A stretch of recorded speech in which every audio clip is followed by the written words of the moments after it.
Hola compañeros, ¿cómo están? Bienvenidos a un podcast más de Sala de Maestros. Me da muchísimo gusto saludarlos.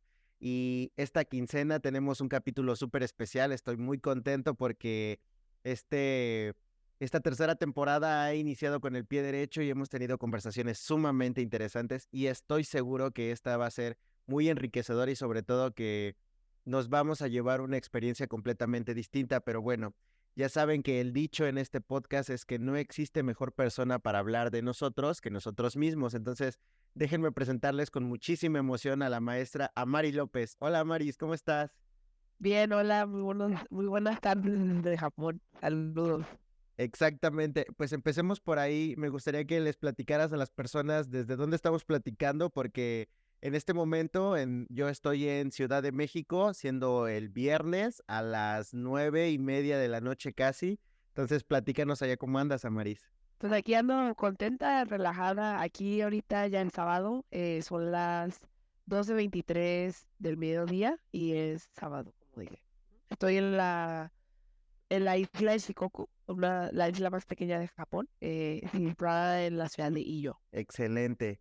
Pues empecemos por platicar de ti, Amaris, de conocerte, porque hace ratito antes de que empezáramos a grabar lo platicábamos, que si ya de por sí es complicado ser profesor, ahora ser profesor latino en otro país y en el país en el que te encuentras es mucho, mucho, mucho más complejo. Entonces, empecemos partiendo de ahí. ¿Cómo es que llegaste hasta allá, oye? Es una historia bastante larga. Yo nací en San Diego, California, pero me crié en Tijuana, en Tijuana, Baja California. Entonces, a la edad de 13 años, yo decidí, mis padres siempre, como que siempre optaron de que tuviera una educación en Estados Unidos por los mejores recursos. Entonces, a los 13 años yo me moví con mi padre a San Diego y obtuve mi certificado de la universidad. Entonces, es una larga historia, pero inicié como que en biología y luego tuve experiencias en la universidad y noté que me encantan las culturas y los idiomas, es mi pasión, lo que me hace vivir a cada día, lo que me hace despertarme de mi cama y vivir la vida con esta emoción, ¿no? Y cuando me cambié la carrera a idiomas, en mi departamento de japonés, yo estudié japonés durante varios años y siempre fue una meta aplicar ese programa que es conocido como JET. En inglés es Japanese Teaching Exchange Program, que en español sería Programa de Enseñanza del Idioma de Inglés en Japón, ¿no? Entonces, pues me preparé y acabé obteniendo el puesto y aquí estoy. Siempre fue una de mis metas en los últimos años de mi carrera universitaria y gracias a Dios aquí estoy. Oye, platícame un poco, porque así como que nos dabas el resumen rápido, ¿no? De cómo es que llegaste a Japón. Platícame un poco también de este proceso que viviste para convertirte en maestra una vez. No solo es aplicar al programa, sino los requisitos que te piden y sobre todo, una vez que llegas ahí, ¿cómo es tu experiencia? Los requisitos del programa. La compañía en la que trabajo ahorita en día para Jet es una de las compañías más estrictas y más difíciles de aceptación como programa de educación para obtener extranjeros para que sean maestros en Japón. No, no, lamentablemente los únicos países que ahorita aceptan de Latinoamérica es Jamaica y Trinidad y Tobago. No aceptan lamentablemente no están aceptando otros lugares latinos, hispanohablantes. Entonces, en los requisitos del programa es de que tienes que escribir un ensayo, ¿no? De que por qué te interesa en ser maestro. Tienes que obtener 2 cartas de recomendación y dar tu resumen, tener una entrevista. Y yo no sé si has escuchado de las entrevistas japonesas, pero son otro nivel. O sea, es la atención. Si yo me estreno con entrevistas de trabajo en Estados Unidos, cuando tuve esa entrevista, Dios mío, mi ansiedad estaba a todo dar. O sea, ¿la tuviste presencial? ¿Tu entrevista fue presencial? No, fue en Zoom, apliqué en el año 2022 Ujú. en mi graduación, como unos 6 meses antes de mi graduación, 2022, y Y de hecho, esto me hace que no me aceptaron, o sea, no me aceptaron, me pusieron en la lista de espera, porque el programa es tan difícil de acceder, o sea, es 25,000 personas aplican, o solamente estoy hablando de Estados Unidos, 25,000 aplican y solamente creo que menos de 5,000 o entre 2,000 y 5,000 son aceptados. Es una locura. Nada, es muy poquito. Oye, decías esta parte de si ya de por sí es complicado una entrevista, ahora hacerla. Platícanos un poco de esta experiencia, cómo fue la entrevista que La, tuviste. la entrevista bueno,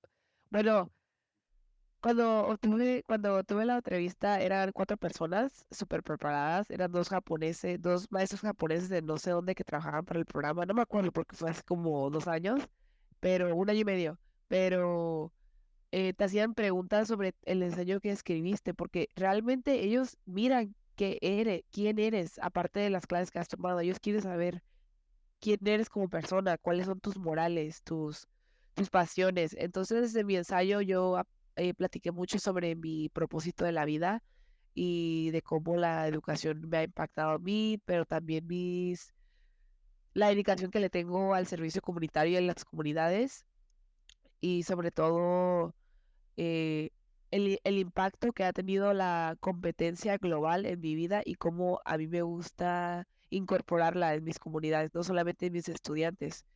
Pero en la entrevista, las preguntas que me hicieron eran muy basadas de mi biografía, de mi ensayo personal. Entonces, la verdad me dio mucho miedo porque me hacían preguntas de, como de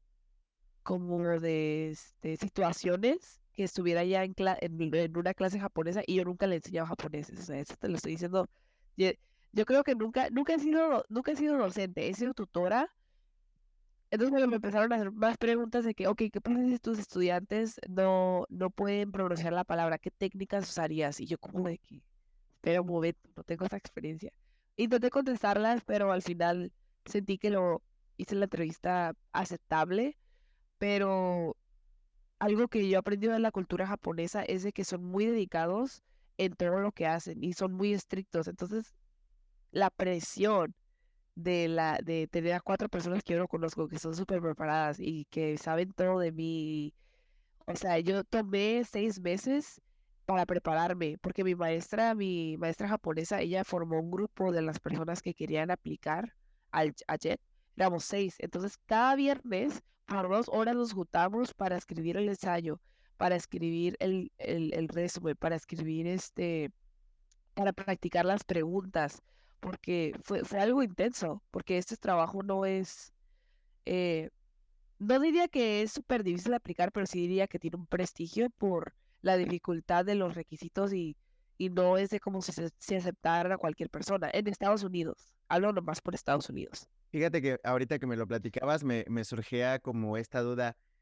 ¿Recuerdas cuál fue así como la pregunta o la situación que te hicieron durante la entrevista que así digas, en este momento todavía sigo recordándola, sé que te ha impactado más? La pregunta que más me impactó, yo creo que la pregunta que más me impactó fue como, no yo como persona, porque como las preguntas de que por qué te gusta la cultura japonesa, el por qué, sino qué harías si estuvieras en esa situación.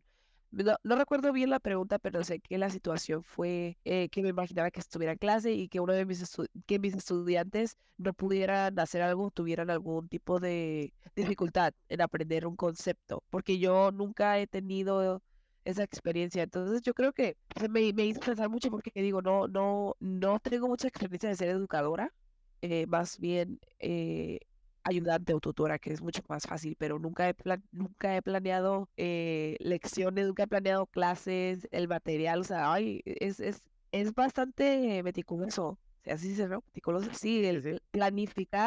planificar una clase toma demasiado tiempo y mi madre es educadora de kinder, de preescolar. Entonces, la verdad, yo sentía que antes de esa entrevista, cuando no tenía nada de experiencia, ahorita soy educadora, mi respeto hacia los docentes de preescolar hasta la universidad, mi respeto ha aumentado masivamente porque toma demasiada preparación y mucha paciencia, la verdad. Y es que, como tú lo dices, no lo valoras o no lo vivencias hasta que estás dentro de, ¿no? O sea, hasta que ya eres Exacto. parte de.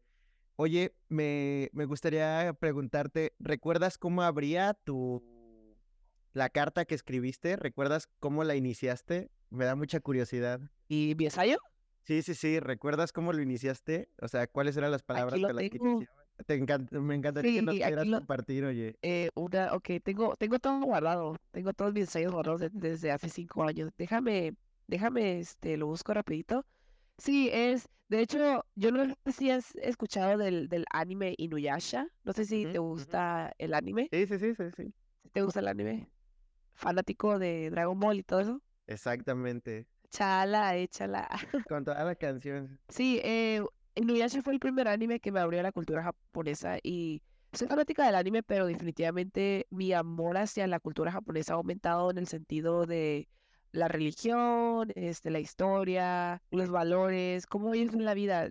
Su visión ante la vida es muy interesante, muy única y muy bella. Y sobre todo Y que, que me gustaría, porque a veces, por ejemplo, vemos desde fuera como ahora, vemos la cultura y sería obviamente uno de los países que me encantaría visitar, pero no es lo mismo ser un turista que ser parte de la cultura y sobre todo ya estar inmiscuido en el día a día como estás tú, ¿no? Creo que la visión de una cultura cambia por completo el ser parte de ella y creo que tú ya eres parte de ella, ¿no crees? sí, sí, soy parte de ella, pero creo que muchos extranjeros vienen a Japón y sí, o sea, ser turista y vivir aquí es definitivamente muy diferente, pero también llevo aquí 10 meses y también tenemos otros maestros en mi prefectura que he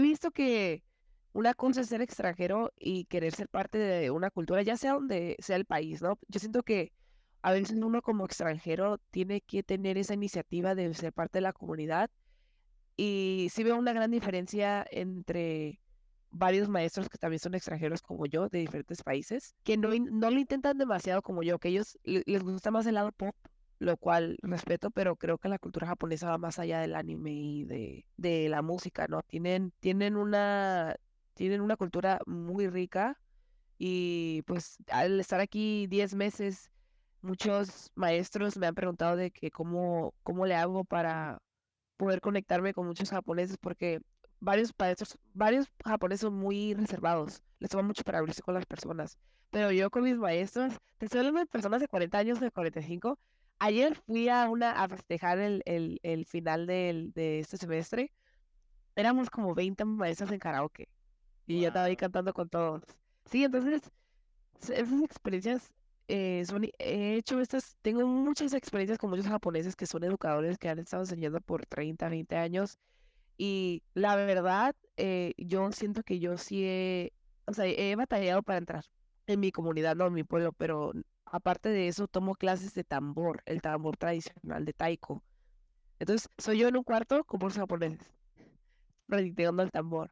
Entonces sí creo que al ser turista también uno puede inmersarse en la cultura, pero debe de ser más allá del lado pop, ¿no? Pop cultural. Creo que también es necesario saber ese lado tradicional, especialmente la cultura japonesa que es súper rica. Oye, mientras encuentras tu ensayo, me gustaría preguntarte, ok, haces tu entrevista, dices tú, quedé en esta lista de espera, te dan la luz verde para hacer ahí. ¿Cómo es esa parte de decir en casa, bueno, familia, pues aquí estaba con ustedes y hoy me voy a una isla al otro lado del Ahora, mundo? ¿Cómo es? de hecho, no me dieron la luz verde, me dieron la luz amarilla, me pusieron la lista de espera. Ajá. Entonces, cuando me llegó el correo, pero mira, mi papá y mi mamá me crearon con la idea de que siempre hay que tener un plan B y un plan C cuando ya estás a punto de graduarte o cuando ya estás a punto de pasar a tu siguiente paso en la vida profesional, ¿no? Entonces, yo sabía, dije, voy a aplicar otro programa y apliqué a otro programa en Corea, en una escuela privada. Entonces, quedé como maestra Wow. eh, en Corea del Sur, en una escuela privada. Y cuando me dijeron que me puse en la lista de espera para JET, entonces como que sí me afectó un poquito, pero dije, ¿sabes qué? La vida sigue, tengo mi plan B, voy a ir a Corea. Entonces cuando me gradué, y regresé a casa. Tenía 8 meses, ¿no? Hasta invierno, porque dije que yo quería irme a Corea durante invierno. Yo me gradué en mayo de 2022 y yo me iba a ir en el 2023 a Corea. Y la verdad, la vida a veces me sorprende, porque yo nunca imaginé que mi vida iba a ser así durante esos 8 meses. Bueno, déjame contestar tu pregunta, porque me estoy yendo como No, más, no, tú dale, mira, eh, aquí lo interesante es conocerte y saber el cómo es este proceso, porque si ya de por sí es una tarea difícil elegir ser maestro, ahora elegirlo para ser fuera del país de origen o en el que te encuentras es sumamente. Entonces tú ni te preocupes, todos estamos muy fascinados, estoy seguro que los que nos estén escuchando y viendo están igual de interesados que yo, entonces tú dale sin miedo. ok, tú dale sin miedo, eso me gusta. Bueno, mis padres, desde mi familia, ¿cómo reaccionó de que yo me iba a ir? Desde hace 6 años, ese ha sido mi sueño, ser maestra en Japón. O sea, vivir en Japón siempre ha sido mi sueño, mi meta principal, ¿no? Después de obtener mi licenciatura, Ok. ¿sí? Licenciatura, sí, ¿verdad? Licenciatura tal cual, ajá, Ok, exacto. ok. Sí, porque me confundo con licenciado y ay, te juro que me confundo a veces, que el español se me va. Bueno, mis padres siempre han sabido que esta ha sido mi meta desde hace 6 o 5 años. Entonces mi familia siempre me han apoyado, me han dado ese apoyo, pero yo creo que es difícil por ser latina, ¿sabes? Porque no te lo voy a mentir, somos muchos de familia. Eso es un tema, eso no es tanto mi experiencia en Japón, pero es algo que yo quiero compartir, que yo he aprendido al estar en Estados Unidos y ver otros latinos, ¿no?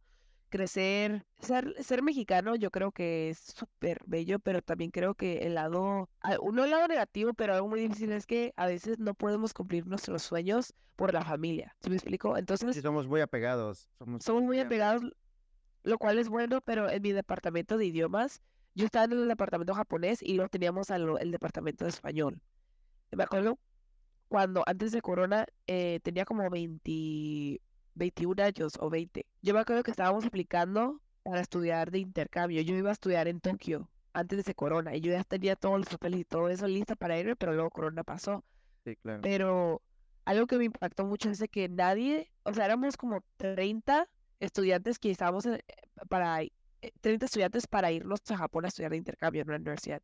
Y los no latinos, pero el del departamento de español eran como unos 5 de 40.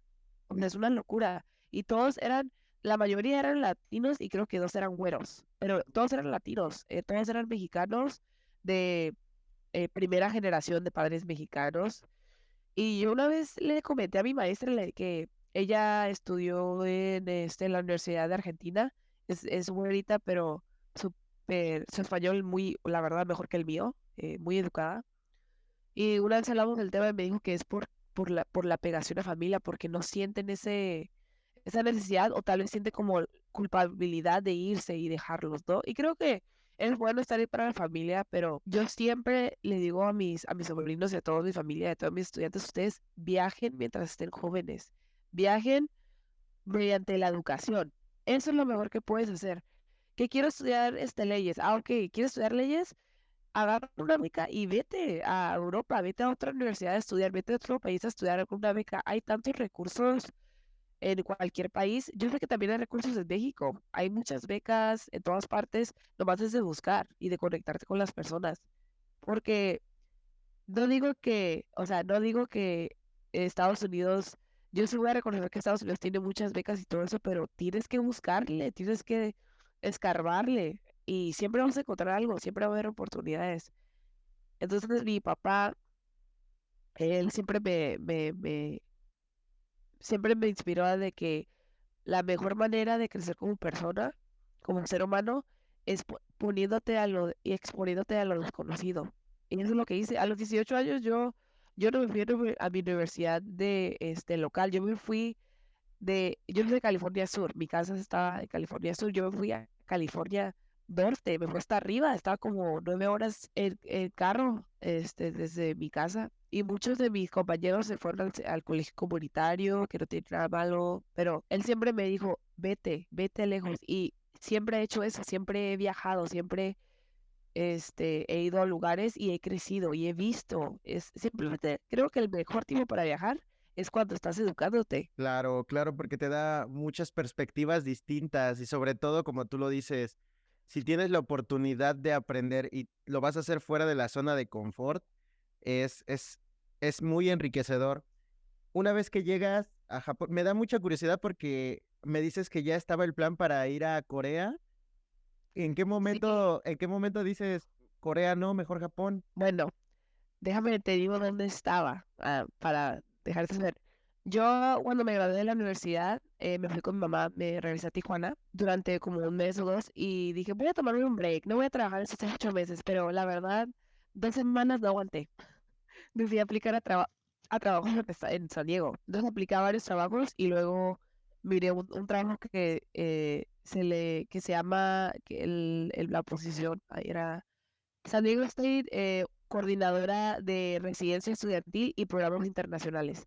En mi universidad fui advisora de residencia por 3 años para un programa especial que se le conoce como Perspectivas Globales y he trabajado mucho con estudiantes internacionales y la residencia estudiantil, ¿no? Que son los dormitorios en las universidades. Ujú. Entonces apliqué, pero yo nunca pensé que me le iban a dar. ¿Por qué? Porque apenas acabo de salir de la universidad, me gradué. No tengo mucha experiencia afuera del mundo universitario, que me le conoce como el mundo adulto. Entonces, cuando apliqué, no, que me llaman el siguiente día. Y yo creo que ese trabajo, la verdad, hago ser maestra de Japón, en Japón, pero en mi trabajo pasé de ser este pequeño bebé graduado de la universidad a trabajar con directores de programas internacionales, gente súper profesional, con un montón de experiencia, que tenían su maestría, que enseñaron en Rusia por 3 o 4 años, y luego el equipo era súper diverso.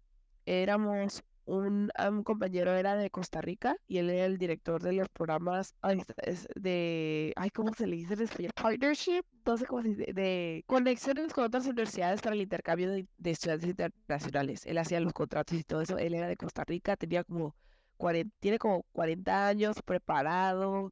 Luego Eddie, que él trabajó en Japón, hablaba japonés. Luego Cha también hablaba japonés. Y Eddie era el asistente del decano de la universidad. Era el asistente. Entonces, no, yo me inspiré mucho. Estaba trabajando y yo aprendí demasiadas cosas. La verdad, fue un trabajo muy difícil, pero fue muy enriquecedor. La verdad, increíble. Aprendí demasiado. Y pues estaba trabajando, ¿no? Un día yo ya tenía en mente que me iba a ir a Corea. Estaba en mi oficina, tenía mi propia oficina. No me sentía, la verdad, andaba volando, ¿cómo le dicen? Andaba en mi mero mole, te lo juro, andaba en mi mero mole. Y un día, cada día reviso mis correos. Entonces, un día que me llega un correo y dice, Jet, la embajada de San Francisco, que Japón no sé qué. Y luego me dijeron que cuando lo abrí, yo estaba bien emocionada y decía, hola Maris, esto es Sky, que es el encargado del programa. Te queríamos avisar que te vamos a pasar de la lista de espera a una aceptación. Aceptación, por favor, responde si quieres aceptar esto o si lo quieres dejar, ¿no? Si no lo aceptaba, tenía que volver a hacer la aplicación otra vez. Yo no voy a volver a pasar por esa aplicación ni las entrevistas, porque fue la entrevista más estresante que he tenido en toda mi vida, te lo juro. Entonces, nomás cerré el correo y le marqué a mi papá y empecé a llorar. O a mi mamá. No me acuerdo cómo se llama, pero gritar o algo así. Le marqué a mi mamá y mamá, adivina qué, me aceptaron. Así es como me aceptaron. Estaba en mi Wow. trabajo trabajando y me aceptaron. Y la verdad, cuando lo hicieron, yo no conocía mi pueblo, la ciudad de Iyo, yo no sabía ni siquiera la isla de Shikoku. ¿Dónde está eso? Entonces, dije, voy a ir porque aunque me pongan en un pueblo chiquito no pasa nada, yo voy a ir, es mi meta. Y aquí ando, en mi apartamento. Sí. Increíble.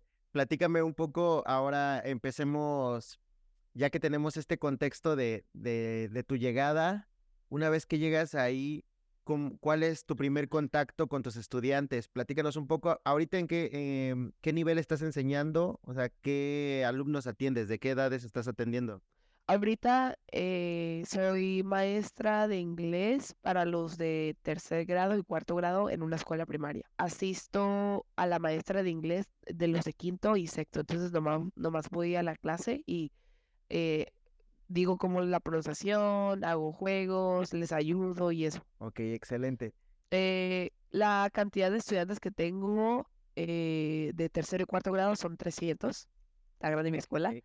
Cada clase, cada clase consiste de 35 estudiantes. Es una jungla mi escuela, es una jungla. Entonces sí, enseño bastantes estudiantes. Yo nomás tengo una escuela. Hay otros maestros que tienen como 3 o 4 escuelas porque algunas escuelas son muy chicas, pero yo trabajo para la primaria más grande de toda la prefectura.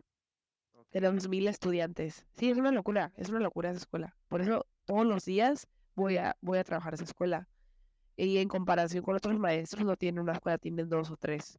Y la verdad soy afortunada porque la escuela me queda a 10 minutos de mi casa, caminando. Y que debe de ser toda una experiencia. Hay una frase que dice que los problemas se resuelven caminando y debe de ser increíble esa experiencia de salir de tu departamento y caminar en otro país que sobre todo tú elegiste y llegar a hacer algo que deseabas.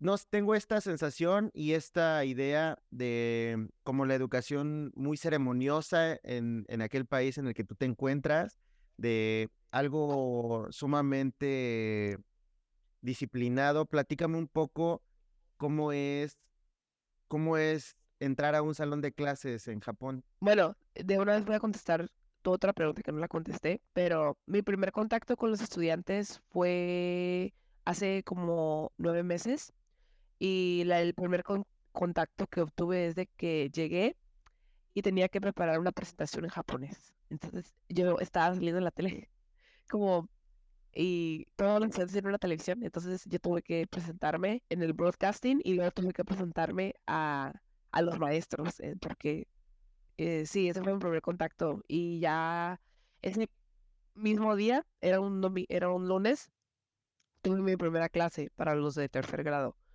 No, pues es que te digo, te voy a ser sincera, eh, yo no tengo la profesión de ser maestra de inglés. Se supone que yo debería ser asistente de idioma, ALT, Assistant Language Teacher, básicamente. Y todos los maestros de todos mis compañeros son ALT, son asistentes, pero yo no, yo soy maestra de inglés. Entonces, yo tengo que preparar las lecciones, lo que yo diga se hace, lo cual es una locura porque yo no llegué a Japón con esta idea. Yo llegué que yo iba a asistir al maestro principal, pero no es al revés en mi escuela. Entonces, me puse muy nerviosa, la verdad, los primeros 3 o 4 meses fueron difíciles, pero los niños, ¿cómo es entrar a una clase japonesa? Es de que son respetuosos, o sea, los valores están hasta acá, es increíble la manera en que se presentan, o sea, hacen la reverencia, ¿no? Entras a la clase, todos los estudiantes se paran de sus escritorios y todos dicen, Ohio más y hacen la reverencia con una voz bien alta. Y limpia la clase, organizados. Fue muy impactante, pero yo ya sabía, yo ya tenía, ya me estaba, ya sabía de cómo es una clase japonesa porque he estudiado la cultura japonesa y he visto películas y animes. Entonces ya tenía una idea de cómo es una clase japonesa, o una escuela o un sistema educativo. La verdad es impactante de cómo es. En serio, es impactante. Debe de serlo. Por ejemplo, me da curiosidad esta parte de cómo es que llegan los niños a la escuela. Por ejemplo, veámoslo así, me toca ver en los colegios que van en el autobús del colegio, llegan así, ¿no? Y luego están a los que sus propios padres los llevan directamente al colegio. Y luego están unos cuantos pocos que hablemos de México, por inseguridad o por alguna situación van solos, que son los menos, ¿no? ¿Cómo es Mm. la llegada de un pequeño a su escuela en Japón? Tiene mucha organización. Entonces, lo que hace la escuela, digamos, en mi escuela primaria, todos los estudiantes viven alrededor de la escuela y algunos viven más lejos. Entonces, lo que hacen ellos es que los padres y los maestros se comunican con el director, todo el equipo habla de cada estudiante de dónde vive y forman grupos. Entonces, digamos que en tal esquina viven uno de primero, uno de quinto y unos 3 de tercero, ¿no? De tercer grado. El de quinto va a tomar la iniciativa de que va a esperar a todos y todos se van a unir en un punto y todos van a caminar juntos en una hilera. Entonces forman grupos dependiendo de qué tan cerca vivan de uno al otro. Y esos grupos todos los días se tienen que ir juntos. Entonces, son muy organizados, y se van caminando, no se van en autobús, se van caminando, solamente que el niño viva muy lejos, entonces el papá lo trae. Aquí no hay camiones, aquí no hay camiones, los estudiantes caminan. También tenemos a padres que hacen servicio comunitario, que ayudan con el tráfico, de que en las rutas principales, en las rutas más ocupadas, donde hay más tráfico, los padres usan un chaleco y tiene como signos, y es cuando dejan a los niños pasar y todo eso. Y los niños también atrás de su mochila tienen como un letrero que digan manejen con cuidado o algo así, que es amarillo fosforescente. Entonces pueden notar. Y también usan esas gorritas bien cute. ¿Sí has visto los cuernos? ¿Has visto, no? La primera vez que los vi, súper, oh, disculpa, súper cute, la verdad, súper cute. Tienen esta, capucha, como este gorrito, ay, no sé cómo explicarlo, pero es como de lluvia, está bien bonito y esta cachucha eh, amarilla. Entonces, por una razón usan ese tipo de ropa y tienen el letrero en la mochila para que las personas los puedan ver. Entonces, sí, así es como llegan los estudiantes. Todos tienen diferentes grupos, todos se unen y el que es mayor en ese grupo, en esa área del vecindario, es el que los lleva, pero obviamente que hay padres también que están haciendo su servicio comunitario que ayudan todos los días en las mañanas y les ayudan a los estudiantes a guiarlos. Está increíble esa parte, ¿no? Porque que es mucho de lo que nos quejamos en México, de que no existe como esa comunión entre comunidad y escuela.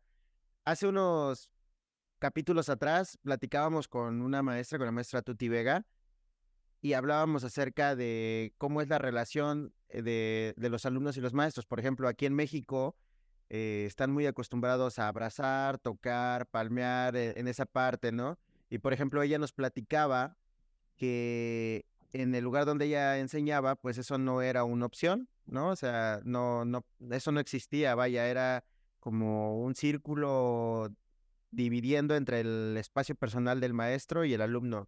Y luego platicamos con la maestra en Australia y también nos decía que era prácticamente igual. Y en Finlandia mucho más aún, decían que esta era una relación muy fría con los alumnos. ¿Cómo es tu relación con tus alumnos? ¿Cómo es este contacto maestro-alumno? Aquí en Japón el contacto es un tema muy controversial. Los estudiantes no los puedes tocar para nada. Ni siquiera les puedes tocar su cabeza.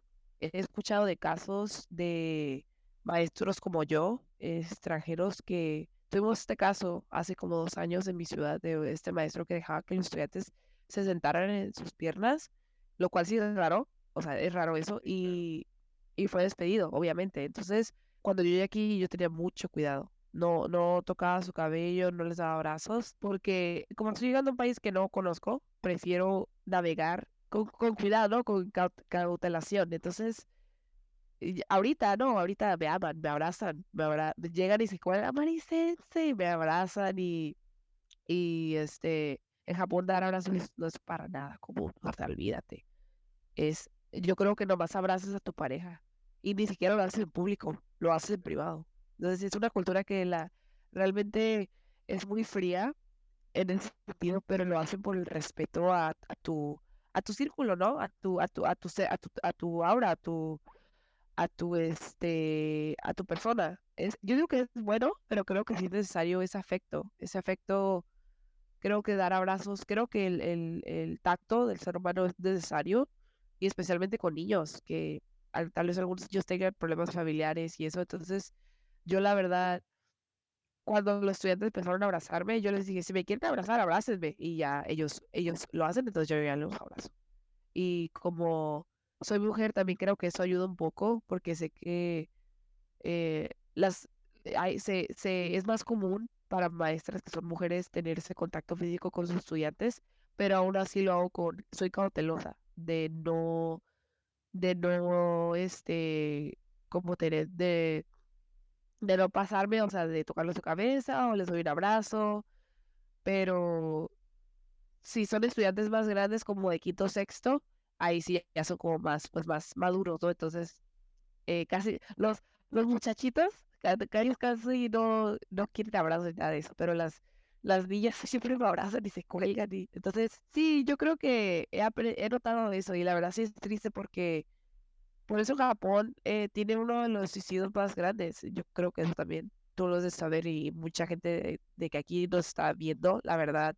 Corea del Sur y Japón tienen el porcentaje más alto de suicidios y yo creo que también se basa en eso, en no tener ese tacto, ese contacto humano que es necesario porque el contacto físico es necesario y creo que está cambiando lentamente, pero sí tenemos casos en mi primaria difíciles de algunos estudiantes que tienen problemas familiares y en los últimos 2 meses tenemos este niño de segundo grado que él abraza mucho a los maestros. Entonces, este niño, Dios mío, es un chamaco que siempre se va de su clase, o sea, que siempre corre y no quiere estar en clase, pero yo pues, tomé la iniciativa de formar un lazo con este niño y ahora siempre que me ve, quiere que lo abrace, quiere que lo cargue como changuito y nunca quiere ir a clase si yo no lo llevo. Siempre se viene a la enfermería, donde también hay otros niños que no quieren ir a clase. Y la primera vez que lo abracé, yo sentí que lo abracé así que se colgó en mí como changuito. Yo sentí quería llorar porque sentí esa necesidad de amor que no tienen los japoneses. Y es un tema que yo he hablado con mi supervisora de que en Japón muchas mamás son muy frías, o sea, porque son criadas de esta manera. Estoy hablando de hace 20 años de mi generación, ¿no? Las mamás son criadas con esta idea, con no, son criadas sin tener tanto amor, sin tener ese contacto físico. Entonces, como, ¿qué van a hacer ellas con sus hijos? Por lo mismo. Entonces, estos niños buscan ese contacto físico, buscan ese apoyo, ese amor, ¿no? Entonces, yo creo que me impactó mucho ese momento con Yuto especialmente y el siguiente semestre también voy a seguir apoyándolo más y lo voy a llevar a su clase. Está increíble y ahorita mencionabas un punto importante que me gustaría conocer de tu mano, que es, sabemos que pues la tasa de suicidios y esta parte es difícil de aquel lado, pero también sabemos que el nivel de exigencia y de estrés por escuela es muy alto porque la educación es muy exigente. Entonces, me gustaría preguntarte cómo notas este nivel de exigencia, no solamente por parte de los maestros, sino como por parte de la sociedad. O sea, ¿por qué viven tanto estrés desde tan pequeños en esta parte de la educación? Yo creo que está basado o sea, si volvemos a la historia de Japón, eh, yo no sé si conozcas a los samuráis, ¿no? Es un buen ejemplo. Los japoneses viven la vida como, hacen todo con perfección, en todo lo que hacen. Y hay dos conceptos. Bushido, que viene siendo el concepto, los morales de lo que hace un samurái, y Ikigai, que Ikigai significa el propósito de tu vida. Y de hecho, esa fue la palabra que escribí en ensayo, que fue la primera palabra que conocí. Es un concepto japonés y es básicamente todo lo que haces, tu propósito como persona en tu vida. Y es como un diagrama y tiene varias cosas, ¿no? Tiene varios conceptos que están formados por otros conceptos. Y yo creo que es por esto, porque ellos tienen esta idea de que tienen que servir a su comunidad, pero también tienen que trabajar duro porque así es su cultura, son muy trabajadores, muy dedicados, pero creo que los niños desde muy chicos son criados, y no solamente en casa, pero también en las escuelas con regulaciones, con un regulamento, con reglas. Entonces, no se les da mucho la libertad de tener ese libre de expresión, como en México o en Estados Unidos, que es mucho de que, ¿qué es lo que quieres ser cuando crezcas? ¿Qué es lo que quieres de tu familia? Cuando escuchan la palabra amor, ¿qué se les viene a la cabeza? No tiene mucho esta libertad de expresión o de razonamiento. Es más directo, como de que, ok, vamos a tomar la clase de inglés. Bueno, vamos a tomar la clase de cívica y ética, ¿no? Ok, estas reglas tienen que seguir aquí. Y si no lo hacen, va a pasar esto. Y listo. Pero en México, yo recuerdo cuando estaba tomando cívica y ética, era mucho de comparar nuestras opiniones sobre ciertos temas. O por qué crees que si no respetas a tus amigos, ¿qué crees cómo se van a sentir? Porque no está bien.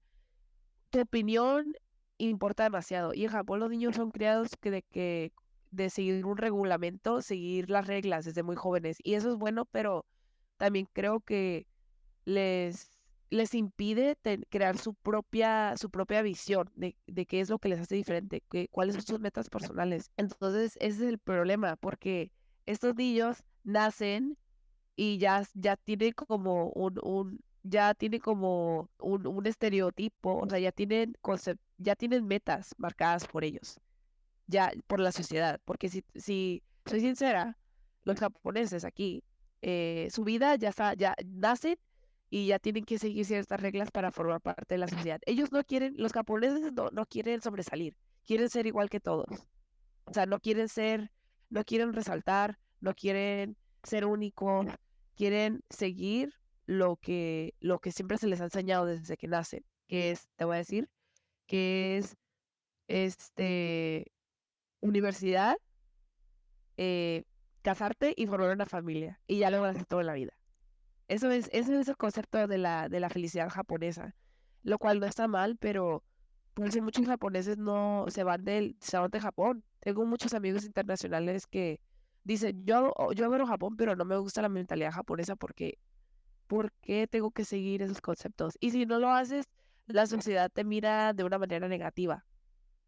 ¿Sí me Y ahí explico? Hay gente, sí, claro, y ahí es donde empiezan los problemas, ¿no? Porque es esta falta de aceptación y es toda una cultura contra una persona que está intentando hacer las cosas diferentes. exacto.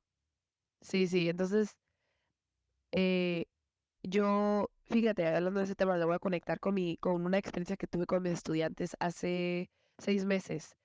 Hace 6 meses tuvimos el tema del día de San Valentín y Navidad y Halloween, ¿verdad? Entonces, les estaba enseñando videos de cómo festejamos Navidad en Estados Unidos y de cómo festejamos en México.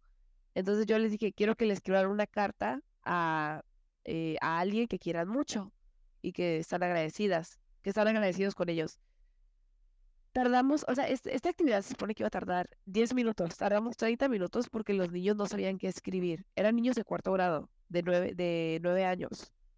O sea, no están chicos, no están pequeños. Su razonamiento, sí pueden razonar a ese nivel. No sabían qué escribirle a su mamá. O sea, yo me quedé como de, tu mamá te combina todos los días. Entonces yo escribí en japonés, oh, miren, esta carta es para mamá. Y escribí, te amo, mamá. Y todos ellos, ¿eh? ¿Te amo? ¿Por qué te amo? Y yo, porque la amo a mi mamá.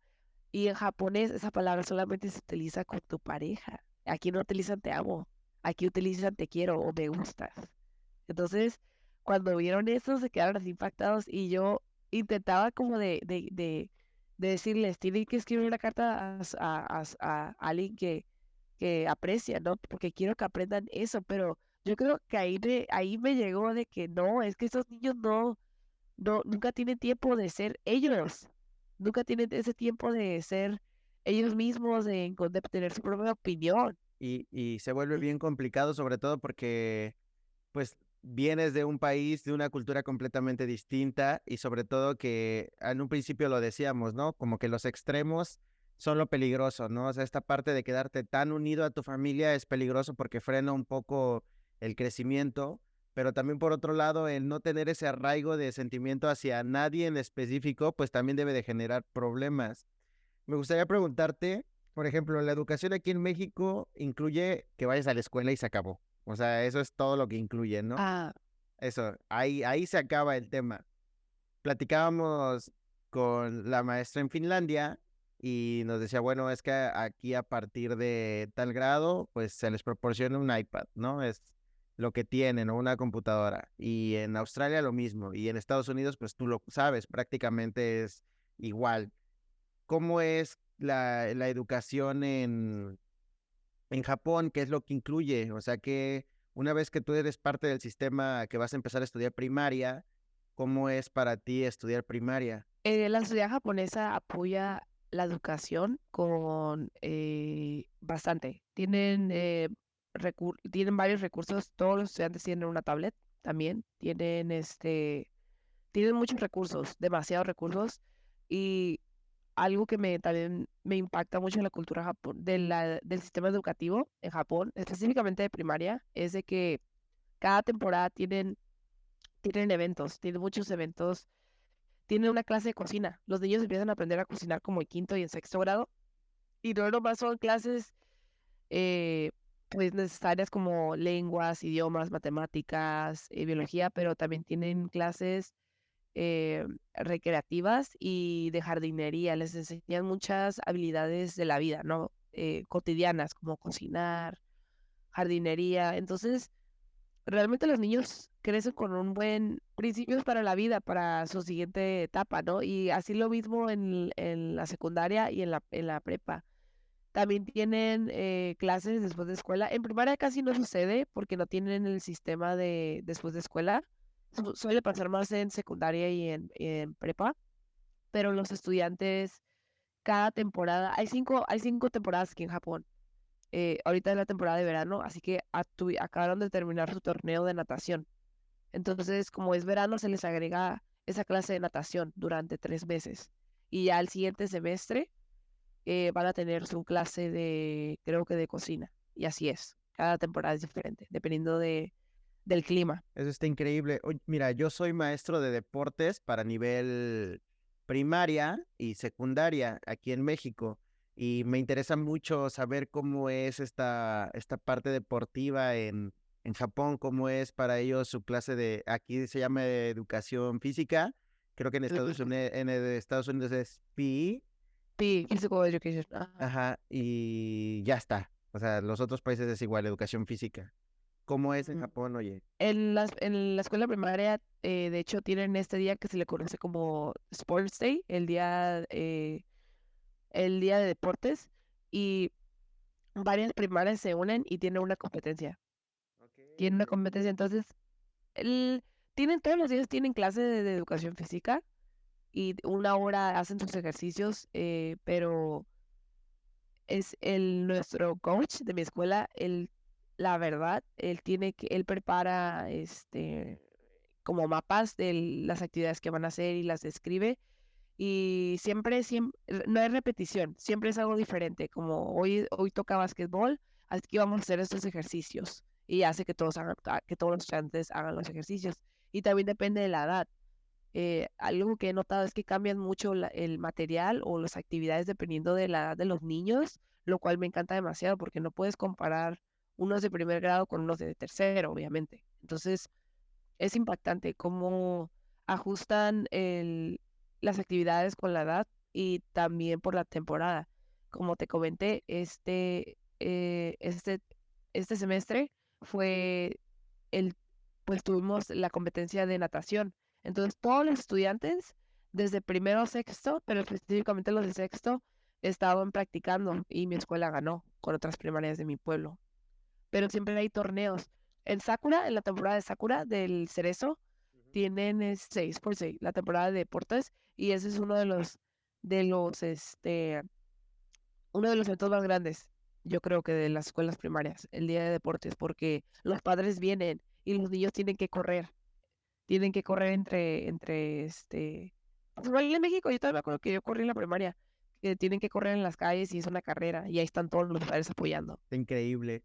Ahorita mencionabas a los papás y te voy a platicar algo que pasa, ¿no? Por ejemplo, aquí en México o aquí en la Ciudad de México donde estoy, eh, pasa que, por ejemplo, vienen los papás, se inscriben al alumno, esto es para nivel secundaria, voy a hablar de nivel secundaria, inscribieron a mi alumno y pues no era un alumno destacado, tenía problemas de aprendizaje, me la pasé todo el ciclo escolar enviando mensajes a través de una aplicación que tenemos para conocer al papá y poder platicar y ver cómo lo podíamos apoyar. Jamás lo conocí y ahora que se vinieron los procesos de extraordinario, es decir, él reprobó la materia y tenía que recursarla, hasta esta fecha conocí al papá, ¿no? O sea, ya una vez que estaba todo perdido y que ya no había nada que hacer, hasta ahora tuvimos oportunidad de conocernos y platicar un poco.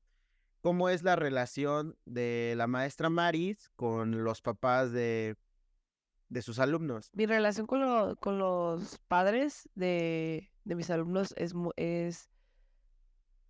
realmente no conozco a los padres en persona. He visto algunos padres en eventos que hemos tenido en mi pueblo y su reacción ha sido muy positiva. Sus padres me dicen que sus hijos me adoran mi clase. Nunca he tenido que hablar con un padre porque yo no soy la maestra de esos, soy la maestra de inglés, entonces no, solamente veo una clase 1 hora a la semana porque tengo varias clases, ¿no? Entonces, yo creo que ya en el tema de cómo el estudiante es, como de cómo es su actitud en la clase, yo creo que no es mi responsabilidad, es responsabilidad de la persona encargada del maestro de esa clase. Creo que ellos son los que hablan más, ¿no? Con los estudiantes y que tienen esa conexión con el padre. Pero ya de ahí, o sea, mi relación con los padres es positiva porque los niños, yo sé que a todos mis niños les gusta mi clase porque intento incorporar varios juegos y sí hago que aprendan inglés, o sea, no solamente de diversión, pero este aprendizaje igual. Entonces yo creo que muchos de los padres la verdad, creo que sí me aprecian, espero, creo que tengo buena relación y con ellos, así que yo creo que estoy bien, no he tenido que hablar con ningún padre, lo bueno, pero yo ya le comenté a mi supervisora que si algún día un estudiante hace algo muy mal o que yo sí estoy dispuesta a tener una junta con el padre porque ni modo que me quede callada. Claro, claro. ¿Cómo es el sistema de evaluación en Japón? ¿Cómo evalúas? ¿Cómo calificas? ¿Qué es lo que se entregan? Eh, Hemos conocido desde quien entrega los números, o sea, del 5 al 10, quien entrega por literales, es decir, A, B menos, A más y cosas así, o quien solo entrega recomendaciones. Vaya, no hay una calificación y solamente dice podría mejorar en tal aspecto, pero no hay como tal un número. ¿Cómo es una calificación en Japón? En Japón, eh, de cómo califico o cómo los maestros japoneses califican. No, pues ambas, o sea, si Ambas, puedes ayudarnos con ambas, ambas. pues aquí utilizan una flor. Cuando califican cualquier trabajo, ponen una flor de que lo completó. Es como un circulito así, chuc, chuc, y luego una flor. Pero califica con números, igual que en México. No creo que califiquen como del 5 a 10 ¿no? o del A a F. Creo que califican más de puntos, dependiendo qué tantas preguntas hay, ¿no? Pero sé que utilizan mucho la flor y cuando son tareas, sé que los maestros de toda mi escuela califican todo, o sea, revisan todo lo que el estudiante escribió y se lo corrigen. O sea, por ejemplo, si es un kanji, si es un kanji, un carácter japonés y no hicieron el orden correctamente, lo vuelven a escribir ellos, los maestros, y ya le ponen que lo hizo o no.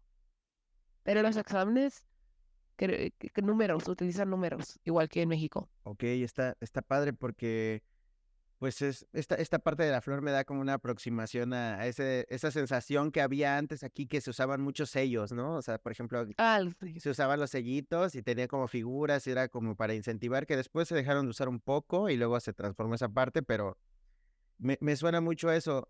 Cuando platicábamos con los maestros, con la maestra de Finlandia, le preguntaba yo que existía este mito que se decía que en Finlandia no se deja tarea, ¿no? En Finlandia no existe la tarea. Ajá. Y yo le preguntaba y ella decía, no, o sea, aquí sí se deja tarea. Incluso los maestros te dicen, ¿no? Y cuando ella llegó, decía, bueno, aquí ustedes no dejan tarea. Dijo, no, sí dejamos tarea, incluso los alumnos quieren hacer tarea. ¿Tú recuerdas o tienes alguna idea de la educación en Japón que decías, ok, esto es así y ahora que ya lo estás viviendo dices, no, pues, o sea, eso lo vimos en la cultura pop, lo vimos a través de películas, pero la realidad es otra. ¿Hay algo en específico que recuerdes? Antes de contestar esa pregunta, también quería añadir a la otra, se me olvidó. Dime, claro. Eh, como yo califico, ahorita que comentaste lo de los sellos, yo califico con una carita feliz. O sea, es una carita grande con una carita feliz y una coma y pongo amazing. Y si el estudiante no hizo el trabajo, le pongo una carita triste. Entonces califico como al estilo en México o americano, no sé, pero a los estudiantes les gusta porque es algo muy diferente. Y aquí en Japón, una comita es malo, es algo malo. Una coma. Una coma, una coma es signo de que es incorrecto. Entonces, una vez que yo estaba calificando, un maestro japonés me dice, ¿y se sacó todo mal? Y yo, no, se sacó todo bien, pero es que en Japón utilizan el círculo, cuando es solamente una pregunta, utilizan un círculo de que está bien, círculo, de que es correcto. Ok, no más Ah, que ok, añadir ok. eso. O sea, coma lo entiendo como el stush de Nike, o sea, como la Nike. palomita, Ok, ok, Sí, la ok. palomita. Ah, ok, Ujú. perfecto, perfecto. Entonces, eso Entonces, significa que está mal. que está mal, sí, que está mal. El círculo es algo que está correcto. Ok, sí está muy diferente, ¿no? Como que ya se Sí, sí, normalizó sí. esa parte de la palomita, es correcto y ok, eso está interesante. Sí, sí, Y, sí. y, y de esta parte que te preguntaba de como Mito. algún mito que decías, bueno, voy a llegar y me voy a encontrar con eso y dices, ok, no, no es así, es completamente distinto, está como, ay, como muy hecho al occidente, ¿no? Mucho de lo que platicábamos un poco, ¿no? De lo que llevan o llevamos o llevan las personas que van de visita y dicen, no, es que Japón es así y en realidad no lo es, ya viviendo pues ahí un tiempo te das cuenta que las cosas no son así. Un mito, eh, yo creo que muy común de los de Japón es de que es un país muy que son no fríos, pero que no se abren demasiado a las personas. Y en sí, sí es cierto, pero definitivamente creo que como que exageramos como un mundo, como una sociedad mundial de que Japón o de que en el occidente todos son reservados y muy fríos. Claro que no, he tenido muy buenas experiencias con mis maestros de mi primaria que siempre me preguntan que cómo estoy. Ha sido, la verdad, me han llegado al corazón y creo que ese es uno de los mitos más comunes. ¿Tú tienes algún mito de Japón? A ver, del Pues sistema educativo. es que mira, más que un mito es así como idealizado, ¿sabes? O sea, por ejemplo, ahorita que platicábamos de esta parte de cuando los niños van a la escuela y, por ejemplo, usan sus sombreritos para ser visibles y todo esto, para empezar, a mí la idea era de que todo el tiempo están en un uniforme, o sea, que hay como en uniformes establecidos, así como muy marcados, y no sé si realmente es así o van, por ejemplo, en ropa de civil, que así se le llama, ¿no? Como ropa de calle. Ese es uno. Y otra era, por ejemplo, me imaginaba obviamente que sí hay como uso de tecnología, así como las tablets y todo esto. Sin embargo, todavía lo sentía como un poco a una educación más tradicional, o sea, al uso del papel y el lápiz, a esta parte que si bien sí se combina con la tecnología, pero más tradicional aún, ¿no? ¿Qué Más tal es tradicional. cierto eso? Yo creo que depende del área de la escuela, pero en sí ese mito sí es real. Sí es. Los estudiantes utilizan la tablet, pero también utilizan mucho lápiz y como más tradicional.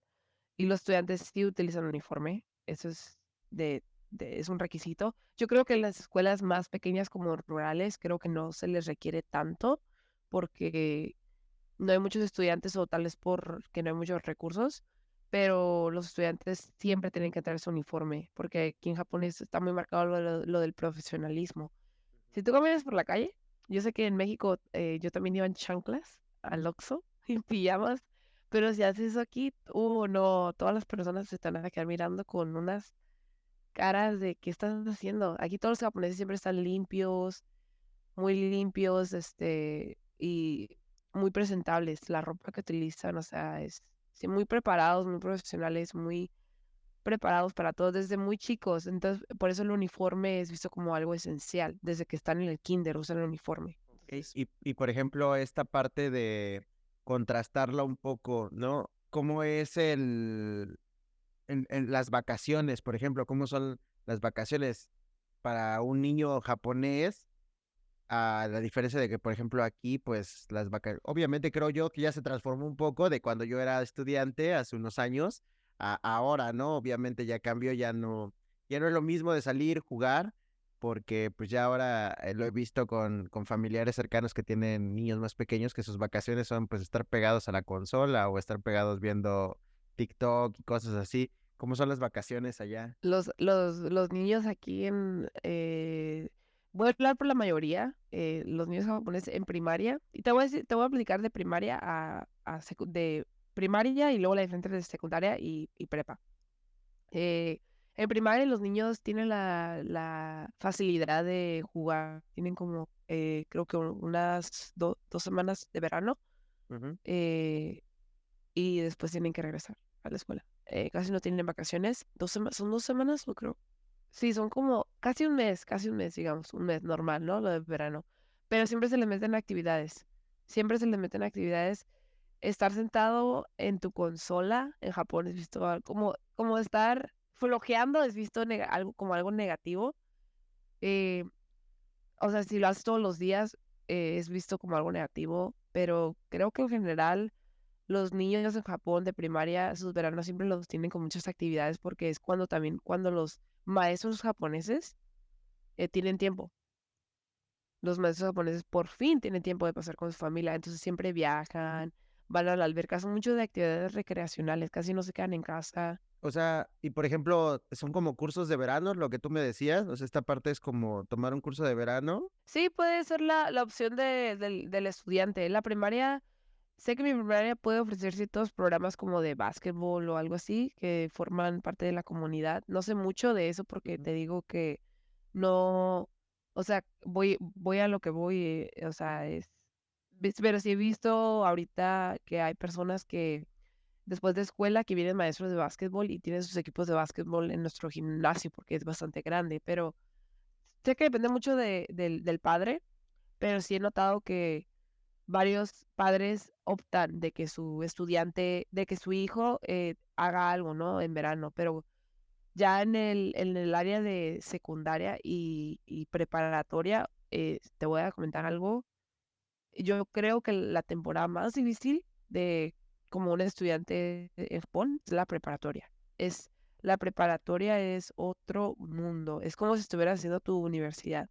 Porque en secundaria y en prepa en Japón tienes clubs. Y cuando te unes a un club, es como una dedicación a ese club, como tu comunidad, y tienes que crear eventos. Los niños los adolescentes llegan a la escuela como a las 7:30 y luego regresan a su casa como a las 9, todos los días. Wow. Y hay veces que hasta los sábados van a la escuela porque tienen que entregar tienen que hacer ciertas cosas para el club, o tienen un deporte, o tienen tarea. Cambia totalmente el nivel, desde primaria a secundaria. Sí, o sea, Es se vuelve increíble. súper absorbente, ¿no? No te voy a mentir, es un poco, o sea, yo sé que los están preparando para la sociedad, de que tengan varias habilidades, pues, básicas, ¿no? Como cocinar y limpiar y todo eso, pero yo creo que los matan demasiado, les dejan mucha tarea en secundaria y en preparatoria, y yo creo que en primaria no les dan tanta presión. Sí les dan presión, pero no tanta en comparación como en la secundaria o en la prepa, pero estudian hasta matarse. Estos niños tienen 15 años y no tienen esa libertad de ir a la playa y a ver a dónde me lleva la vida, ¿no? Esa libertad de salir con tus amigos, casi no. Entonces llegan a este punto de que no quieren hacer nada algunos. La presión social está hasta arriba, hay una presión social bastante pesada para los adolescentes. Y yo al adorar la cultura japonesa es algo que la verdad me molesta, de que los niños los explotan desde muy chicos, pero ¿para qué? Y cuando aplican a la universidad, nunca les dejan tarea. La universidad es muy fácil aquí en Japón. Es muy fácil, muy sencilla. No no, sus clases muy sencillas, los exámenes muy fáciles, dependiendo de la carrera, pero mis compañeros de la universidad que conocí de intercambio, ellos me comentaban que la universidad en Japón era muy sencilla y sí he visto videos y he hecho un poco de investigación y he leído artículos y también de mis profesores que me han dicho, no, la universidad fue pan comido, fue muy fácil y El proceso difícil es de la secundaria a la prepa. Una vez en la uni ya se relaja un poco todo eso, ¿no? sí, Me imagino que porque con la teoría de que ya van preparados. fíjate que es algo, o sea, yo entiendo lo de la prepa, pero yo digo que ¿por qué los estudiantes están siendo explotados en este club que no les va a servir para su resumen? O sea, no, si ponen en su resumen, así formé parte de ese club, realmente no importa demasiado cuando están buscando trabajo, cuando están aplicando a una universidad, yo creo que sí, pero yo he visto muchos maestros que llevan varios años enseñando y que son mucho más mayores que yo, ¿no? Y, o sea, no sé si recibieron bien el entrenamiento, porque yo no soy una persona que me haya educado no he estudiado, mi carrera no es de educación, pero como te dije, mi familia son docentes, mi mamá es docente de kinder, entonces he aprendido unas cosas y a veces me pregunto si realmente tuvieron los recursos en la universidad, porque es donde aprendes de tu área, de tu carrera. Entonces sí me preocupa un poco eso, porque los estudiantes los estudiantes, los adolescentes de preparatoria van a las escuelas y se matan desde el lunes a sábado, de 8 hasta 9 de la noche.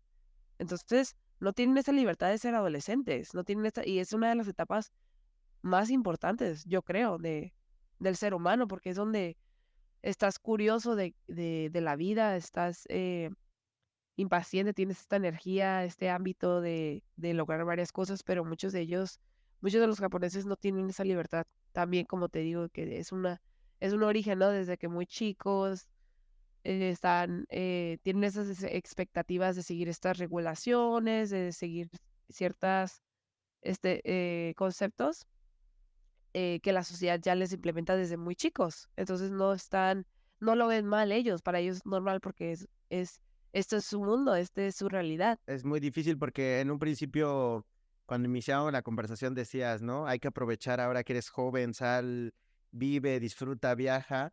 Y pues con tanta presión, o sea, sí está bien que salgas muy preparado, pero si vas a salir preparado y pues sin haber disfrutado de tu juventud, pues ahí es donde empiezan los problemas. Ayúdame a transportarme a estar contigo allá en Japón. ¿Cómo es un día para iniciar una mañana, un día de escuela de la maestra Maris? ¿Cómo inicia? ¿Cómo es? Platícanos un poco, llévanos de paseo contigo No va- a vivirlo. Voy a poner esas canciones de TikTok abriendo el café, ¿no? Sí, claro. Bueno, pues me despierto, me arreglo, me visto formal, casual. Llego a mi escuela caminando con mi maletín, con mi computadora. Siempre planifico un día antes y imprimo todas las hojas, o llego más temprano a mi escuela, pero siempre llego. eh, Tengo unos zapatos en la escuela y me tengo que cambiar los zapatos. No sé si conoces eso de que tienes que usar diferentes zapatos adentro de la escuela. Tengo mis Ahí, zapatos que, ahí es como por material o los zapatos, ¿cómo cambian? ¿cómo cambian? Tengo unos zapatos especiales que utilizo en la escuela. No, realmente no son estrictos de qué tipo de zapatos utilizo, solamente que no los use afuera, o sea, en la calle.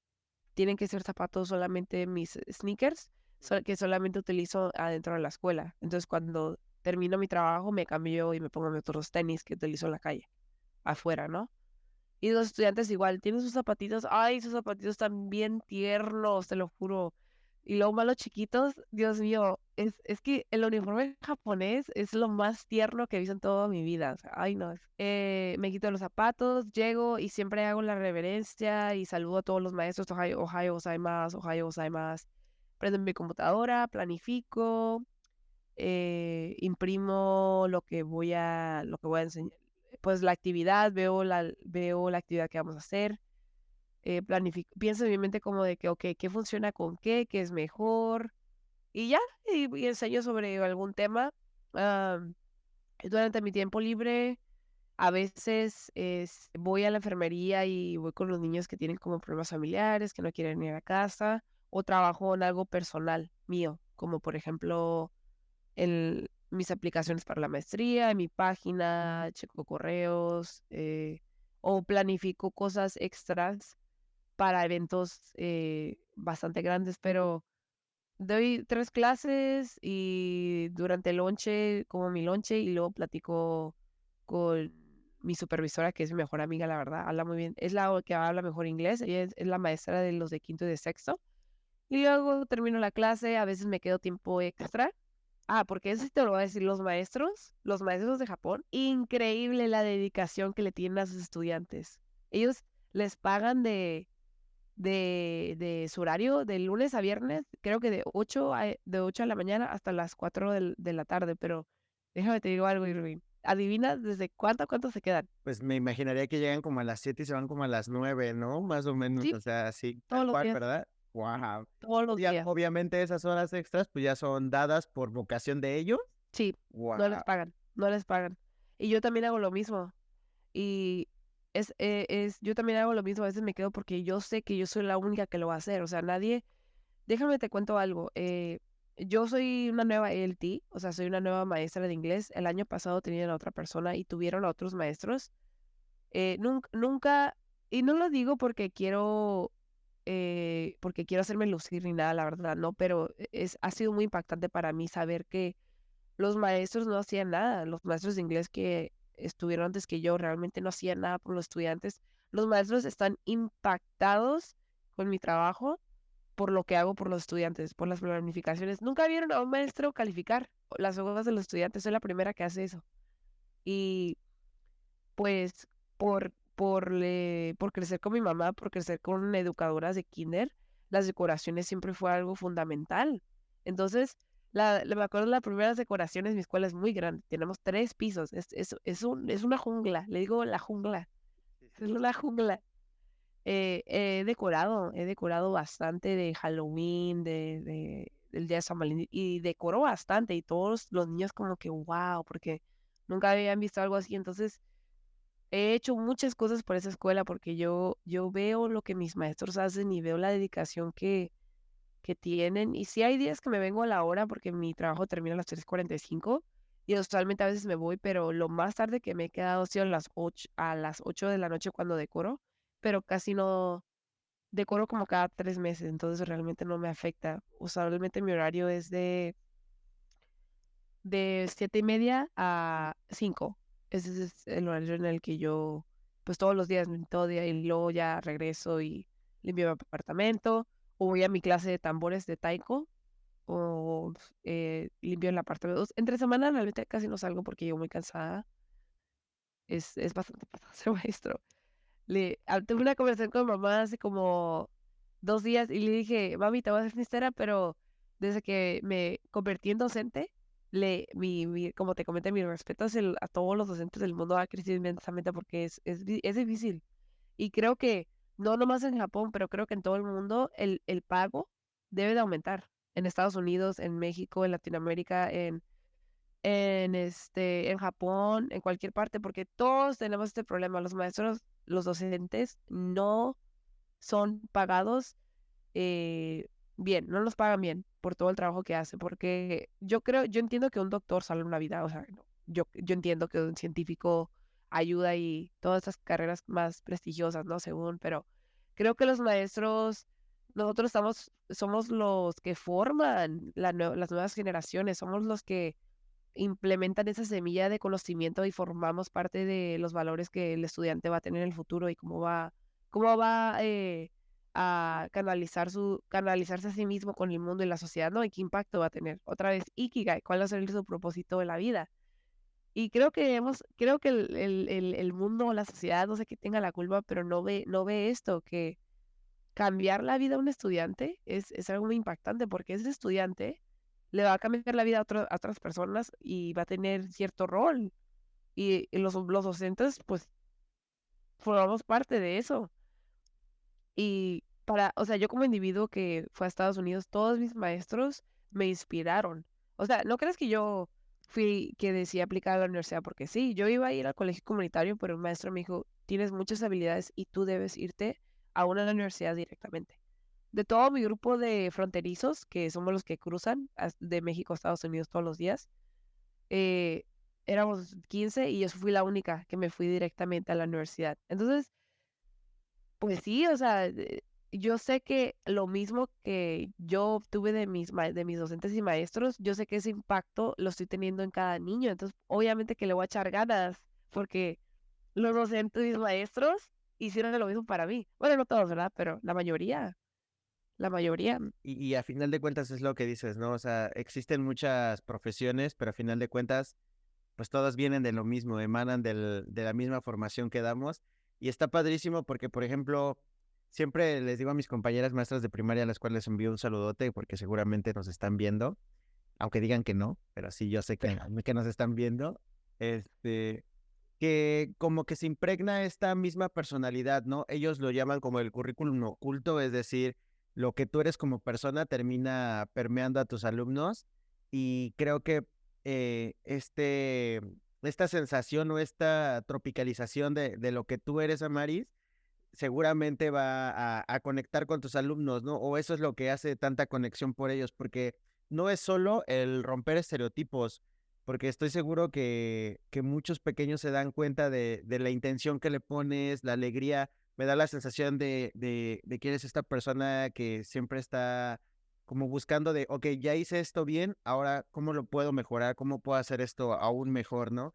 Y que a final de cuentas eso es como lo que te termina conectando en la parte del mundo que estés. Y fíjate, o sea, me ahorré la pregunta porque justo iba dirigida a eso, ¿no? Es como el problema en general que he visto que todos dicen, ok, pues puedes vivir de ser maestro, pero pues no refleja el pago la cantidad de esfuerzo que requiere y de tiempo que toma, ¿no? O sea, que ese siempre es como el detalle aquí y en todas en las partes del mundo en las que hemos platicado con algunos maestros, termina siendo eso, o sea, no se refleja el esfuerzo enorme que tú acabas diciendo y el único pago que termina siendo es la vocación, ¿no? O sea, a final de cuentas es la vocación y que sí te llena, obviamente, porque sí te llena decir, wow, acabo de ver como un niño de ya no querer venir a la escuela, ahora es su parte favorita, ¿no? O sea, querer venir. Y está chido, pero pues también se necesitan otras muchas cosas que solventar como maestros y que a veces no terminan siendo como remuneradas, ¿no? ¿Cómo es visto un maestro por tu comunidad? O sea, ¿cómo te reciben? Porque, por ejemplo, aquí en México, pues la verdad es que se ha perdido completamente esa parte. Hace unos días había una noticia sumamente triste de una maestra que fue agredida en su escuela, ¿no? Por unos papás y estaba terrible. Y por otro lado, luego, no sé, como que te regresa la fe en la humanidad, es así como de escuchar, por ejemplo, a la maestra que nos decía, bueno, es que cuando yo platico, ella me decía, yo fui a mi dentista y me decía, bueno, ¿y a qué te dedicas, no? Decía, pues estoy estudiando para ser maestra. Y decía que la dentista le decía con mucha emoción de, no, muchas gracias por haber decidido ser maestra, porque sabemos el valor tan grande que tiene y todo eso. Y dices, wow, o sea, aquí tienes miedo de poner una calificación por qué pueda pasar con tu seguridad. Y por otro lado está esta maestra que la sociedad le está agradeciendo por lo que va a hacer. ¿Cómo es visto esto en Japón? Los maestros aquí, de hecho, hoy en día la cantidad de japoneses que quieren de que quieren optar por una carrera educativa o ser docente, ha disminuido coherentemente. Mi maestra me comentó, mi supervisora me comentó que ha bajado bastante porque la paga no es suficiente y, o sea, es simplemente eh, también los padres japoneses de los niños, por ejemplo, si un estudiante tiene un mal comportamiento, ellos han creado esta idea, no sé si fueron los padres o la sociedad japonesa, de que si el niño se porta mal, es culpa del maestro, no del papá. Entonces, tienes a maestros después de escuela perdiendo 2 horas hablando con padres de que no, es que mi hijo hizo esto por tu culpa y es tu responsabilidad. No somos niñeros, los maestros no son niñeros en Japón,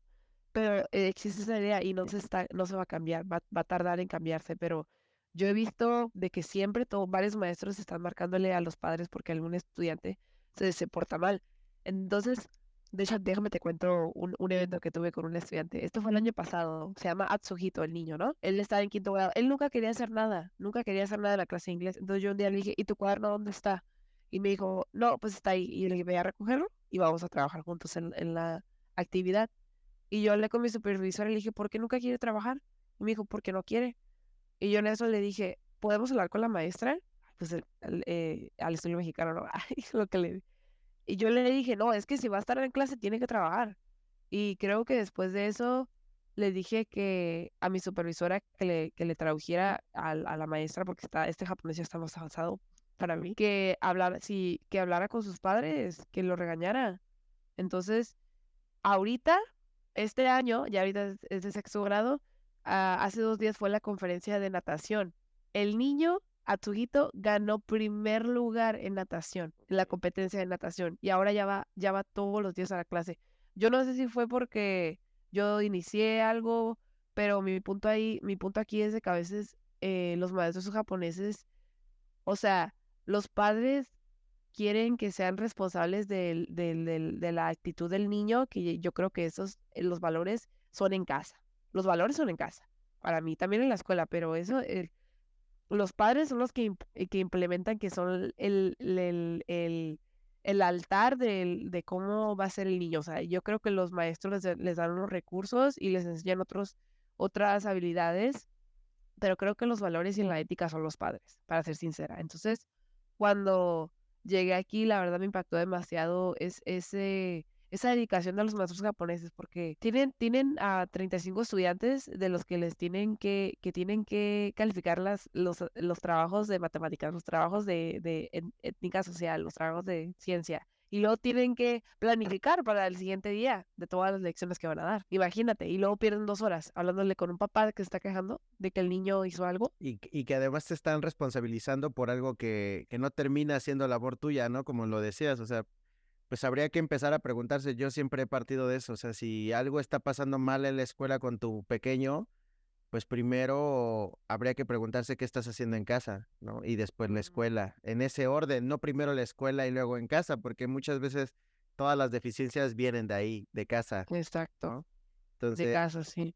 en esta parte del podcast hacemos como unas preguntas en específico. La respuesta puede ser tan breve o tan larga como tú nos las quieras compartir. Entonces, ¿qué te parece? ¿Estás lista? Sí, claro. Adelante. Va. Entonces dice la primera así. ¿Hay algo que antes pensabas y que ahora ya no piensas? ¿En general, en la vida o en Japón? La que tú nos quieras compartir. Algo que pensaba, bueno, ahorita en mi vida es de que cuando estaba en el avión, que estaba viajando de California, de San Diego a Japón, yo nunca en mi vida imaginé que iba a tener esta comunidad que tengo hoy en día. He conocido a personas japoneses que hablan con fluidez el español.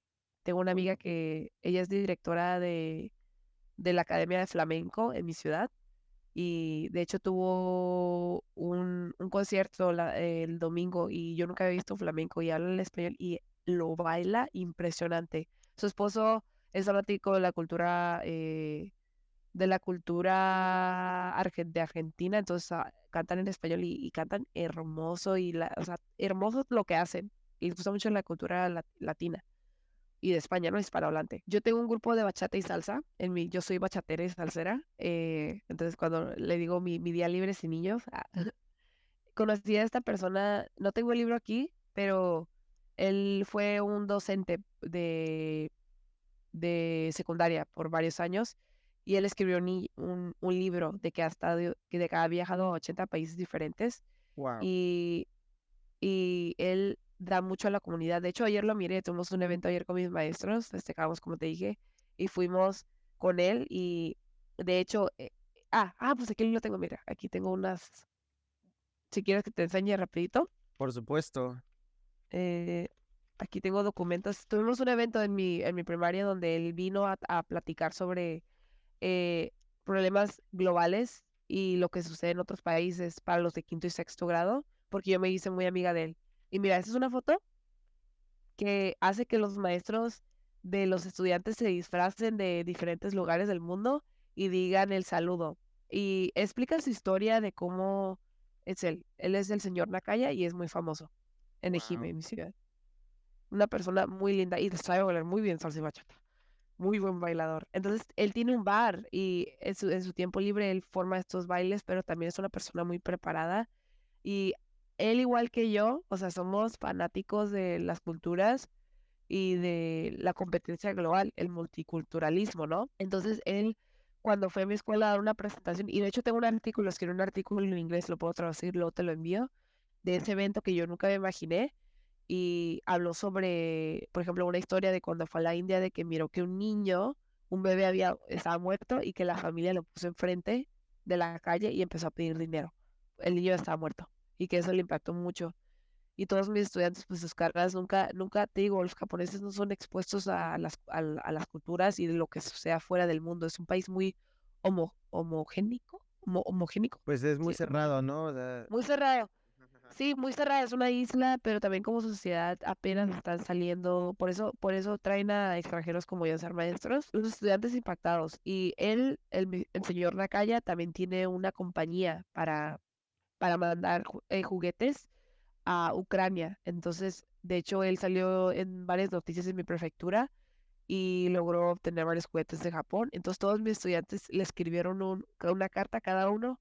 Esta presentación fue para 350 estudiantes en total, de los de quinto y los de sexto. Entonces, todos ellos les escribieron una carta de que quieren donar juguetes. Entonces, ahorita nos estamos comunicando para poder iniciar algo así en mi escuela, para que lleven a juguetes a Ucrania. Queremos hacer eso. Mis estudiantes les impactó mucho la historia del señor Nakaya y yo creo que, como te digo, yo nunca me imaginé hacer todo esto. O sea, yo la verdad, yo nunca me imaginé tener este impacto en mi comunidad. De hecho, también hace una semana apliqué una beca mediante mi embajada, la embajada de Estados Unidos con la embajada de Japón. Tú escribes un ensayo y te dan como una beca para crear un evento o una donación a tu escuela. Entonces, mi escuela, la primaria en la que yo trabajo, la biblioteca, la verdad, es muy vieja. Mi escuela tiene 200 años. Es Wow. muy viejita, muy viejita. Y la biblioteca, la verdad, no me gusta. Está muy depresiva, le digo. Parece, sí, no, es muy triste. Entonces, tuve una idea de crear una esquina de inglés, una esquina de multicultural, de culturas. Entonces me dieron la beca, me dieron $1,000 para iniciar todo. Y hace 2 días, mi supervisora, tuvimos una junta y todos los maestros se quedaron impactados, porque te digo, yo creo que la verdad me impacta lo que los maestros como yo, o sea, de extranjeros realmente hacen por sus comunidades, porque estos niños, ese ensayo me tomó 5 horas, en hacer 5 horas de mi tiempo. Muy fácil de escribir y me gané la beca y ahora ya está en proceso. Estamos en proceso en pedir las cosas, pero esos pequeños cambios que yo tengo los recursos y tengo las conexiones, yo nunca imaginé tener este círculo de amigos, de formar de ser tan parte de mi comunidad, una comunidad de japoneses, una mexicana. Yo nunca imaginé conocer japoneses que estuvieran interesados en mi cultura. Yo creo que es otro tema. Tengo mi otra comunidad de japoneses que les interesa la cultura latina. Entonces eso me hace muy feliz porque me puedo comunicar con ellos muy, muy fácilmente porque a ellos les gusta mi cultura y a mí me gusta la suya. Hay este dicho que se le conoce como en japonés, que se le conoce como eh, Ishin Denshin, que básicamente en español significa cuando tú entiendes el corazón de otra persona sin palabras. Y en la escritura, sí, no te lo envío, es muy bonito. Entonces, un maestro me dijo, yo creo que por eso te entendemos. Y yo también creo lo mismo, creo que la cultura japonesa y mexicana son muy similares, bastante. Tal vez somos muy diferentes, pero creo que tenemos muchas similitudes y creo que gracias a ser mexicana, y esto se lo he dicho a mamá, yo creo que gracias a mi necesidad, creo que he podido lograr estas cosas y también lograr lo fácil de poder abrir el corazón, mi corazón, pero también el de los japoneses, porque hay esta barrera de ser reservado y los japoneses creo, como que yo siento que la facilidad, ¿no? De nuestra cultura, de ser tan abiertos y de dar mucho, creo que eso también como que me facilita crear estas conexiones y de lograr las cosas que estoy haciendo. Claro, y está increíble, oye, o sea, se escucha mucha pasión que a final de cuentas es lo que buscamos aquí y es lo interesante y no me voy menos contento de haberte escuchado. Nuestra siguiente pregunta es, ¿recuerdas alguna película, libro, pieza de arte, algo que haya marcado un antes y un después en ti? ¿Has visto la película Teravita? El Puente a Teravita es de una película, salió en el 2007 creo. Es un libro de una historia de un niño que vive en pobreza con su familia en Estados Unidos y él dibuja y él tiene esta imaginación. No tiene amigos, no sobresale porque es raro. Y llega ese estudiante y ese estudiante llega a otro pueblo y se hacen mejores amigos y empiezan a crear este mundo mágico porque ellos son diferentes y crean este mundo mágico mediante la lectura, juegos, la fantasía. Realmente te lo recomiendo, es una película muy bonita y la niña, hay una soga mágica, ¿no? donde cruzan este bosque y encuentran una casita del árbol que está abandonada y ahí crean su mundo que lo nombran Terabitia. Y la película se llama Un puente a Terabitia y no hay un puente y es una soga. Entonces ellos para cruzar, hay un río y cruzaban con esta soga para llegar a ese punto en el bosque donde podían crear su propio mundo sin ser marginalizados, sin sufrir. Entonces ellos son estudiantes de primaria y de sexto. Cuentan la historia pues de cómo sus diferencias existen y también cuentan la historia de la educación, de cómo el niño recibió el apoyo de su maestra, de su familia. Y también habla sobre lo trágico, pues lo trágico que es ser un niño y a veces que suceden actos en tu vida. Entonces ese niño encuentra pues su amiga, se hace muy cercano con esa amiga y empieza a ser más feliz, cambia su vida. Y lamentablemente esta niña un día va al bosque sola e intenta cruzar con esa soga y se cae y muere. Entonces es una historia muy triste que la verdad me impactó al estar en Estados Unidos. Yo creo que fue el momento más impactante en mi vida cuando era chica, ¿no? Esa película, la verdad me ayudó mucho porque yo sé que es difícil crecer en otro país, especialmente siendo estudiante cuando eres diferente y cuando tienes metas, pero lamentablemente lo diferente hace años no era aceptado porque que te gustara el anime o el K-pop o este tipo de cosas era visto como raro. Entonces, yo creo que esa película siempre me ha impactado y de hecho, regresando ahorita a la pregunta que me hiciste, la biblioteca se llama Imagine a Tree, el espacio que agarré de la biblioteca de mi escuela, que va a ser en la esquina multicultural lo voy a decorar con el tema de la película, con ese tema mágico del bosque, porque esta película me ha impactado demasiado a mí y me cambió la vida. Y de hecho, el niño, como es artista, él crea este escudo para su hermanita y a su hermanita le mete este mundo porque después de que su amiga se murió, él nota que su familia está ahí y que su hermana lo necesita. Entonces él empieza a darle más tiempo a su familia y crece como persona. Y él hace un escudo que dice, nada nos puede detener. Y es una espada y un lápiz, como tú sabes, como ese signo con un escudo. Y ese es el que yo voy a utilizar para el nombre de la biblioteca, porque me inspiré en esa película. No, Sí, que va a quedar increíble. No me lo puedo gracias. imaginar. Estoy seguro que va a quedar increíble. Amaris, tú y yo nos conocimos a través de redes sociales, que eso es algo increíble de comunicar de un lado del mundo al otro a través de un mensaje y hoy estamos hablando y ya te conozco y es prácticamente maravilloso. Me gustaría que más personas, porque además estás creando contenido para mostrar esta parte de lo que pocos conocemos. Ujú. Platícanos un poco si quieres, cómo te pueden encontrar las personas, cómo te pueden seguir, dónde te pueden ver, porque Sí, estoy claro. seguro que muchos se quedaron picados con esto. Sí, sí. Yo tengo no sé si conoces LinkedIn, LinkedIn. Sí. LinkedIn, en la plataforma, le digo el Instagram para profesionales.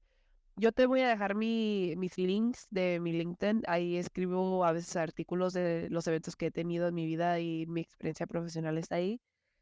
También mi portafolio de mi universidad está ahí, tengo una página.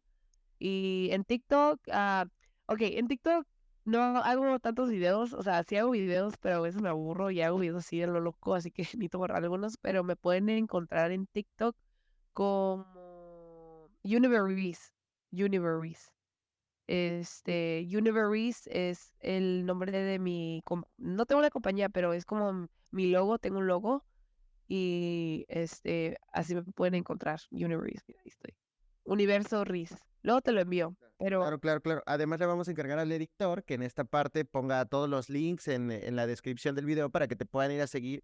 Y sobre todo, yo voy a empezar a buscarlo en cuanto me lo envíes porque tengo mucha curiosidad de leer los artículos que has escrito porque, no sé, tienes esta conexión y esta alegría al momento de platicar que creo que siempre lo platico con mi prometida y siempre decimos, es la muchosidad de los maestros, que es como esta palabra que ocupan en la película de Alicia en el País de las Maravillas. muchosidad. Ajá, esta muchosidad, que es así como la alegría, el estar contento, el que ves a una persona feliz, ¿no? O sea, y siempre lo vemos y el otro día lo platicábamos con una maestra que estaba completamente abatida y se sentía muy triste y mi prometida me decía, es que esa maestra ya perdió su muchosidad, ya no viene con ganas de venir a dar clases, ya no viene con esa alegría, o sea, el sistema la consumió, ¿no? Entonces, pues vaya, yo te veo a ti y digo, Amaris tiene su muchosidad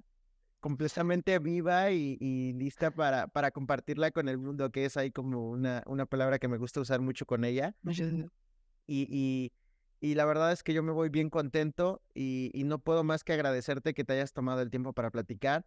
Espero que no sea la única ocasión que podamos comunicarnos. A final de cuentas, este espacio está abierto para ti, para todos los maestros. Siempre hay como una parte de la descripción del podcast que dice que buscamos personas que rompan el molde, que no sean el mismo. Y cuando nos empezamos a escribir, la verdad es que no te conocía, pero estoy seguro que cumples exactamente con ese requisito. O sea, rompes el molde, eres una maestra digna de admirar y aunque a lo mejor tu formación no sea específicamente en esa área, siempre les decimos es maestra de abolengo porque viene de familia de maestros, ¿no? O sea, es así, ¿no? Siempre vemos así, ¿no?